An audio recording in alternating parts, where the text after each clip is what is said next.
സുബ്ഹ് ഒരാൾ നിസ്കരിച്ചു, ഖളാകാതെ സുബ്ഹിന്റെ സമയത്ത് എഴുന്നേറ്റ് ഒരാൾ നിസ്കരിച്ചാൽ ഈ പ്രപഞ്ചത്തിന്റെ അധിപൻ മാലികുൽ മുലൂകായ രാജാതിരാജനായ യജമാനനായ റബ്ബുൽ ഇസ്സത്ത് അവനിക്ക് സംരക്ഷണം നൽകുമെന്ന്, അല്ലാഹുവിന്റെ സംരക്ഷണത്തിലാ അവനുള്ളതെന്ന് അല്ലാഹുവിന്റെ തിരുദൂതൻ നമ്മെ പഠിപ്പിക്കുമ്പോ ആ സംരക്ഷണത്തിന് അപ്പുറം ഒരു സംരക്ഷണം വേറെയില്ല, ആ സംരക്ഷണത്തിന് അപ്പുറം വേറൊരു കാവലില്ല.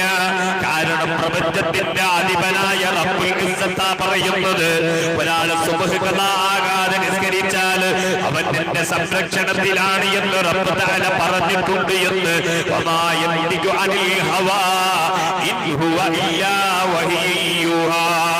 ഈ മുഹമ്മദ് ഒരു വാചകം പറയണമെങ്കിൽ മുഹമ്മദിന്റെ സ്വമേധയായുള്ള വർത്തമാനമല്ലാതെ യജമാനനായ അല്ലാഹു സുബ്ഹാനഹു വ തആല